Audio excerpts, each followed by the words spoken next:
Il aura fallu bien peu de temps pour que disparaissent les rivages de l'habitude.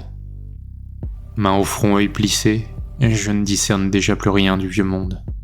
C'est dire la fureur malingre de ces écrivains vidés par nos assauts centenaires, millénaires parfois. C'est dire la force de leur rémanence en moi. Il ne reste rien d'eux sous ma chair, rien d'eux dans mes tripes. J'ai éventré les cales, percé les bastingages. Ces écrivains sont morts avec ma fuite. Désormais, je les enterre dans l'océan. Je jette ensuite à leur dépouille une pincée de sel et une rose d'écume. Je prie. Oui, je prie avec allégresse, athée, païen, traître d'un nouveau genre. Au-dessus de mon cimetière marin, je façonne un paganisme inédit. Adieu mes écrivains d'antan, mes idoles, mes effigies. J'ai descendu au fond des eaux, accroché à mon encre mémorielle, chacun de vos livres, chacune de vos phrases. Je veux tout oublier de vous. Entraînez-moi, entraînez ma mémoire polluée vers les plages mazoutées du monde que je quitte. Marée, ressac, remous tourbillon, voici que s'éparpillent parmi vous ces lambeaux d'idées que j'avais jadis fait mien, que je choyais naguère, que je croyais pour moi seul destiné. Ô aigreur de l'enfance, vanité de l'adolescence, ne suis-je pas à nouveau englouti d'orgueil, ici et maintenant, croyant en quelques mille et soupirs marins avoir tout oublié d'une éducation littéraire machinale? J'ai soudain honte de mes autodafés iodés. Je voudrais vous tirer de la tombe et vous étreindre, mais je ne peux pas. J'ai d'autres squelettes à reconstituer, d'autres auteurs à découvrir. À leurs os, j'ai de la mousse à gratter, des coquillages à décrocher. Je l'ai déjà dit, c'est dans la pureté de l'os et du mot concassé que désormais je désire lire. Tout à l'heure, j'ai remonté des eaux mes sinistres filets. Un livre s'y était amarré. Est-ce moi qui l'ai débusqué ou est-ce lui, qui, agonisant mais valeureux, s'est attaché à mon sillage? Croit-il encore, après toutes ces décennies, à une possible résurrection? Je te tiens, ouvrage oublié. Je te tiens, ouvrage renié. Je te tiens et j'ai soudain l'impression que ta découverte m'anoblit. Oublieuse postérité. Épisode 1. Fossoyeur de mémoire. Comment ne pas débuter ce premier épisode par un enterrement? Comment ne pas entamer cette mise en terre symbolique des uns, qui est autant magie d'épaule, une mise en lumière des autres, par des pages qui concernent la mort et le souvenir, l'emprisonnement et le deuil. Le temps des morts, publié par Pierre Gascard en 1953 chez Gallimard, comporte à propos de ces thèmes des pages qui ne sont pas assez lues. Des pages à la fois superbes et économiques, car l'auteur ne s'attarde pas. 80 pages seulement pour relater son expérience de prisonnier de guerre qui s'attarde à elle de 1940 à 1945, dont une partie au camp de Rabarouska en Ukraine, où il sera fossoyeur. Membre d'une littérature protéiforme d'après-guerre qui tente de revenir sur l'expérience de guerre, comme 30 ans plus tôt l'avait fait Dorgelès, Barbus ou Genevoix, ce livre ne cessera jamais véritablement de poursuivre son auteur, ou plutôt de le hanter. Il le complétera, le modifiera, le réécrira, ajoutant un titre, Le rêve russe, à une nouvelle édition qui verra le jour de manière posthume en 1998. Fantôme de la mémoire, bien sûr, comme il en sera question dans le récit. Fantôme mal compris, fantôme coupable peut-être. On n'enterre jamais impunément. Nous reviendrons plus tard sur cette rare mais récurrente coutume de complétion impossible qui obsède certains auteurs. Mais pour l'heure, retour en 1953. Il ne faut guère longtemps à Gascard pour emprisonner son lecteur. C'est chose faite, presque manu militari, dès l'incipit que voici. Pour morts qu'ils soient, les morts ne sont pas de sitôt libérés de l'âge. Leur souvenir n'est pas le seul en cause. Ils entrent dans un cycle de saison. rythme mal connu, plutôt ternaire, assez lent en tout cas, avec, de loin en loin, des oscillations et des pauses. Les voici cloués pour un temps sur une grande roue où, tour à tour, ils s'apesantissent ou s'allègent. Les voici devenus, bien au-delà des horizons de la mémoire, rayons d'un soleil osseux. Nous en étions alors au premier étage. Nous ouvrions le cimetière, dans le sens où l'on dit qu'on ouvre une tranchée. Dans ce lieu, seule la vie précédait la mort. Et cette fraîcheur allait subsister longtemps avant que ne ternisse la grouillante poussière de l'ossuaire et que plus tard enfin, toute terre battue, l'oubli, le chien dent ou l'ivraie et la stèle incomprise rendent à l'espace arable ce que nous lui avions pris. Il faut beaucoup de morts, beaucoup de temps, beaucoup de pas aussi, pour qu'un cimetière trouve sa réalité funéraire. Il faut en somme que les morts fassent leur terre.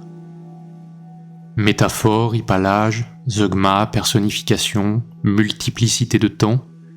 En 2 paragraphes, Gascar prévient.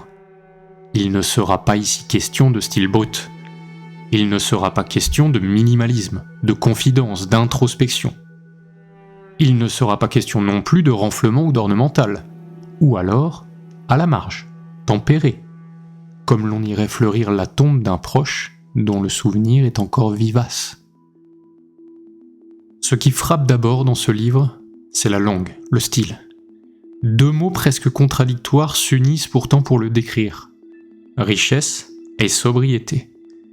Richesse et sobriété à tous les niveaux, car il en va du style, il en va de la matière choisie par l'auteur pour ce texte, la mort dans un camp de prisonniers, et il en va une 3e fois de même pour le propos qui compose le récit. Comment rendre compte de la mort quand elle est proche, celle des prisonniers, et quand elle est loin, celle des déportés. Dans cette perspective, tout semble agencé pour que le récit soit celui d'un fossoyeur. Silencieux, modéré, invisible ou presque, mais riche de l'humanité qui vient célébrer son trépas, pleurer son altérité, riche de toutes les histoires vues, entendues, imaginées, pour ces défunts et ces familles qui hantent les cimetières. Gascar écrit donc en fossoyeur. Je l'ai dit un peu plus tôt. Gascar, dans son camp disciplinaire, est fossoyeur. Il est rempli ou hanté par la mémoire de ces morts. Ces morts autres, ces morts spéciaux, ces morts insensés que sont les soldats et les juifs de la Seconde Guerre mondiale. La mort, il la connaît sous toutes les coutures. Glorieuse au champ d'honneur et pitoyable, accidentelle dans le silence de la captivité, écrit-il. C'est en partie cette dualité qu'il va tenter d'illustrer par son style. C'est pour cela qu'il emprunte à la fois aux métaphores précises, originales, presque humanistes, qu'aux eaux boueuses des fosses qu'il creuse et garnit pendant le récit. Tout s'amalgame. Sensation d'espoir, sensation de torpeur, nécessité du travail, de l'ennui, nécessité de l'émotion, de l'aspiration à la liberté. Pourquoi pas à l'amour aussi, et aux microbes, aux bactéries, aux maladies. Gascar prend à l'argile de la terre, saturée des corps jadis héroïques et aujourd'hui décomposés, l'imagerie de son style, l'imagerie de sa poésie qui aspire à la grandeur, mais murmure, se sait vaine et impuissante. La phrase de Gascar est duel. Pourquoi pas proustienne par son élan, son ampleur, son souffle, mais vaine d'embourgeoisement, vaine d'ironie, vaine d'égoïsme. C'est une phrase marquée par la malédiction de l'homme qui découvre une nouvelle fois ses infinies ténèbres, mais qui voudrait encore un peu aspirer au ciel. Une grande partie du texte et des phrases sont ainsi balafrées, inconstantes, en cours de cicatrisation, mais infectées tout de même. Ces phrases creusent dans l'espoir, mais s'enterrent dans la crasseuse réalité. Elles se soignent, mais pour retrouver quel reste d'humanité. Ce sont ces multiples dualités qui donnent au livre ce ton retenu qui appelle au recueillement. Car l'on lit cette phrase comme dans une cathédrale. L'éblouissement est silencieux, poignant. La phrase de Gascar est belle, parfois magnifique. On en viendrait même à se sentir coupable d'éprouver de tels sentiments dans de telles circonstances. Mais justement, c'est là aussi le talent et la justesse de l'écrivain. Gascar ne cède jamais à la tentation cynique ou enfantine de dire que le sale est beau, ne tente jamais de justifier la vie ou la mort. Il fait commerce des hommes tels qu'ils se présentent à lui, vivant d'abord, puis mort. Et comme il l'écrit lui-même, cette mort, je commençais à la chercher sur le visage de mes camarades, ainsi que dans le poids de l'heure, la couleur du ciel, les lignes du paysage. Voilà un autre aspect du style de Gascar. S'il est affaire d'hommes, de guerre et de mort, son style n'est pas concentrationnaire, au contraire. Son écriture va s'élargissant, s'arrondissant. Nous pourrions croire qu'elle va emprisonnant tout ce qui gravite autour de la tombe, mais préférons penser qu'elle intègre plus qu'elle ne cloître. Le lieu, humanisé de fait, un camp construit par les hommes, et la nature, préexistante bien sûr, survivante sans doute, s'assimile peu à peu au sort du soldat. Par métaphore la plupart du temps, par énumération aussi, par décalage progressif de l'inanimé au vivant, ou à l'inverse, du mobile au mort. Ce qui renforce cette sensation étrange, presque onirique, d'harmonie morbide dans la vie du camp. C'est une grande habileté que de permettre au lecteur de sentir que la nature se fait envahir par la mort, ou à l'inverse, que malgré la mort omniprésente, résiste autour du narrateur une humanité calcaire, végétale, sylvestre, ce qui, selon l'humeur du lecteur, l'autorise au pessimisme comme à l'optimisme. C'est d'ailleurs la même habileté qui rappelle en douceur qu'avec le temps, les racines du monde végétal viendront enlacer les dépouilles souterraines des morts. À ce propos, il faut noter que Pierre Gascar fut un écologiste primitif et consacra beaucoup de pages à la nature, au lichen, à la friche. À propos de ce style enfin, il faut réévoquer maintenant la querelle de l'auteur avec lui-même. Gascar se reprochera le style esthétisant du temps des morts dans la seconde partie de sa vie. Il se reprochera d'avoir amalgamé le sort du soldat au sort du juif, se reprochera d'avoir fait de la belle écriture en temps de guerre, se reprochera d'avoir fait de la littérature plus que du journalisme, se reprochera en somme d'avoir écrit un autre livre que celui qu'il aurait dû écrire. Évidemment, tout est affaire de hiérarchie et de postulat. Écriture travaillée ou écriture brute? Témoignage de soldats captifs devenus fossoyeurs ou témoignage de l'Holocauste? Il est clair que les questionnements de Paul Celan ou de Théodore Adorno à propos de l'impossible écriture d'un poème après l'Holocauste ont ébranlé l'usage poétique du verbe qu'a pu en faire Gascar à cette époque, et qui atteint d'ailleurs son paroxysme dans le temps des morts. La littérature doit-elle être décente, c'est-à-dire assujettie à la gravité de la réalité? La littérature doit-elle être autonome et renouveler ses richesses dans une sorte d'abstraction historique? C'est l'éternelle question de la littérature comme moyen visant une autre fin. La littérature de l'engagement sartrienne, par exemple, que nous étudierons, pour ne pas dire écorcherons, dans d'ultérieurs épisodes. Ou de la littérature comme fin. L'art pour l'art ou le nouveau roman, si l'on simplifie à outrance. J'ai bien entendu ma réponse, mais je la donnerai plus tard, car il faut savoir préserver ses indignations.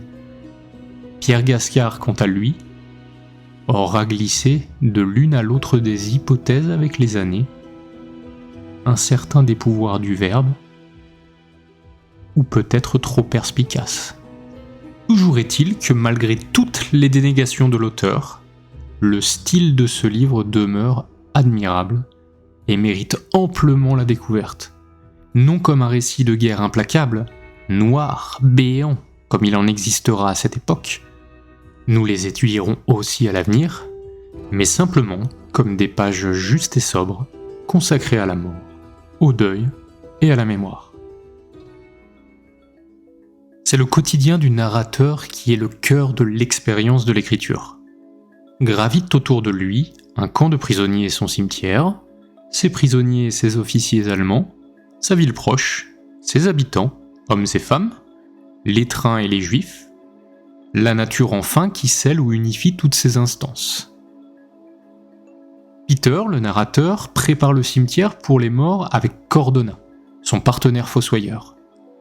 Peter, bien sûr, étymologiquement, c'est la pierre. C'est donc Pierre Gascard, mais c'est aussi la nature. Et Cordona, son partenaire, appelé C-O-R-D-O-N-A-T, c'est le corps qu'on donne. C'est l'homme. C'est la mort de l'homme. C'est donc la seconde branche de la dyade que le récit, à tout étage, ne divisera jamais malgré les tentatives de l'homme pour prendre l'ascendant sur la nature. Comme dans l'envie d'évasion évoquée dès les premières pages, cette envie d'évasion qui s'amalgame bien vite à la nature, et je cite, « La lumière du ciel reflétée par l'eau nous habillait d'une telle présence, éclairait si bien nos deux visages, que l'intention de fuir s'y serait lue à distance. » Si cette aspiration à la forêt d'un côté est vite déjouée, celle du camp l'est tout autant. Gascard ne l'évoquera pas ou peu, seulement pour signaler le manque d'eau, les poux, la fièvre. Le récit nous laissera presque toujours dans cet entre-deux-terres, le cimetière, comme si seul ce lieu était réel, comme si la mort seule donnait à l'existence une substance. Le narrateur n'évoquera guère plus les hommes, se bornant seulement à une comptabilité morbide, le nombre de tombes qui augmente mois après mois. Chaque matin, Peter attend sa livrée de mort. Dans la monotonie des enterrements, il trouve un seul remède contre l'ennui. Le poids des corps. Ce poids qui redonne un peu de personnalité dès qu'il s'écarte de la pesée moyenne. Ce poids qui préjuge de celui de l'âme. Mais c'est à peu près la seule aventure de son métier. Car les morts dans cette histoire meurent avec calme, avec résignation, sans fracture, sans mutilation, sans sang. Peter met en terre des corps parfaitement humains. C'est une mort rampante, certes, partout présente, mais somme toute douce, qui opère sans heurts. Elle en deviendrait banale, jamais valeureuse, sauf un jour, quand un prisonnier tente de fuir et récolte à la place de la liberté une balle en plein cœur. L'enterrement se fait aussi, mais il diffère des autres, car soudain, rejaillit une violence qu'on croyait lointaine ou crépitante, presque éteinte. Une seconde balle sera tirée dans le récit, pas une de plus. C'est d'ailleurs comme un ressurgissement presque irréel qu'elle sera évoquée. Pour une cause insignifiante, une histoire de précision, de tir et de cible, mais le bruit, s'il ne visait aucun homme, met fin à toute animation. Alors cessent les bavardages et jusqu'au bavardage du cœur, écrit l'auteur, pour rappeler, métaphoriquement, que même si cette balle ne tuera qu'un oiseau, les bavardages du cœur qui ne sont rien d'autre que ses battements peuvent cesser définitivement à tout moment. La vie est mince autour d'un cimetière. La vie est mince à la guerre. Pourtant, ce cimetière c'est aussi le lieu du repos. Pas uniquement pour les morts, pour le narrateur aussi. C'est le lieu de travail, certes, mais c'est aussi le lieu où ses peurs et ses craintes s'ensevelissent sans peine. Le lieu du repos de l'âme, de la tranquillité. Après tout, à la surface ou dans ses profondeurs, le lieu demeure le même. avec sa singulière ambiance, son silence et sa nature calme.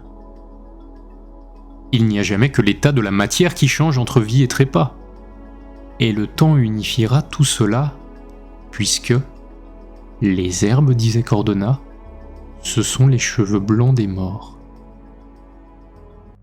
Page après page, il faut continuer de creuser, continuer d'agrandir le cimetière, tout en espérant que sa surface suffira à accueillir les hommes tant qu'ils seront là. Bêchant, Peter et Cordona finissent par tomber sur des morts qui ne sont pas les leurs, des Juifs. C'est le rejaillissement de la mort dans la mort. C'est la confrontation des morts calmes du camp et des morts violentes. C'est la vérité du cadavre décomposé et anonyme contre celui propre et soigné du prisonnier. C'est l'horreur, la nausée face au travail, face à la maîtrise. C'était comme si, écrit Gascar, à travers la présence idéale de mes morts, dont j'avais jusqu'alors peuplé mes labyrinthes, mes retraites souterraines, je découvrais l'état de démence ou d'abandon dans lequel nous échouons au-delà de la vie. Et derrière le camp, toujours, monotones et glaçants, passent les trains de déportés sur lesquels Peter n'a aucune prise, pour lesquels il ne peut rien faire qu'imaginer des morts supplémentaires. Gascar ne cesse donc de construire la géographie de son récit sur ce dualisme. C'est précisément ce qui fait qu'il ne s'agit pas d'une simple balade entre les tombes, mais bien d'une réflexion intense à propos de la nature de la mort, de la valeur de la mort, du poids de la mort. La Terre accueille différents types de morts. Pourtant à tous, elle leur réserve le même sort. Le fossoyeur creuse toujours la boue de la même manière, pour enfouir pourtant l'infinie différence des vivants. Qu'est-ce que cela signifie ? Gascar va plus loin encore lorsque les sépultures ne servent plus qu'aux morts. En effet, alors que la rafle des Juifs s'intensifie, l'un d'eux réussit à se cacher dans la forêt qui borde le camp, et pour trouver du repos, va dormir dans la dernière tombe encore vide, creusée par Peter et Cordona, dans l'attente du prochain mourant. Rapidement, les deux fossoyeurs remarquent des traces subtiles d'agitation autour et à l'intérieur de ce trou. Ils décident de laisser le soir un peu de nourriture ou de cigarettes aux morts vivants. Bientôt s'engage une discussion entre eux par morceaux de papier interposés. Voix qui nous vient d'outre-tombe ? Persistance du défunt dans l'esprit des vivants ? Mort en suspens ? Allégorie du sort des déportés ? Le fuyard se cache la journée dans la cime des arbres pour échapper aux sentinelles et aux chiens. C'est le vertige des pôles, ciel et terre, pour un homme qui finira par rejoindre les deux, comme tous les autres. On le voit donc, Gascar n'est pas avare de symbolisme pour soulever des questions et y apporter non pas des réponses, évidemment, mais des impressions, des intuitions, pour y apporter des pistes de réflexion complexes qui épurent sa langue à la fois poétique et terrienne, qui emprunte, comme nous l'avons dit, à la décomposition des corps et à l'élévation des âmes. Qui sait ? L'instant de la mort n'a peut-être jamais de fin, répondis-je en pensant au symbole de la branche cassée. On n'en finit peut-être jamais de s'éloigner, de quitter ce qui fut la vie, et qui, au fond de la nuit, ne s'use qu'avec la patience des astres. Vient enfin cette scène finale qui ne dure qu'une page et qui est pourtant si différente du reste du récit. Cette scène qu'on devrait rapprocher du seul véritable sentiment fort du livre, car si le style est riche, l'émotion est-elle retenue, comme nous l'avons évoqué, et Peter pudique, sans confiner pour autant à la froideur. Il rencontre une femme, et sans en dire plus, c'est cette mince rencontre entre deux vivants qui semble la plus tragique du livre. D'une sorte de tragique à la fois minuscule un homme et une femme quand un continent meurt, est gigantesque. Que reste-t-il d'autre que soi quand la barbarie s'empare des hommes ? C'est un point final au récit qui fait jaillir d'un coup toute l'émotion que le lecteur avait pu contenir, pudique lui aussi par la maîtrise de la narration de Gascar. Un point final qui s'avouera encore une fois divisé, et en ce sens, éminemment insignifiant, et pourtant bouleversant.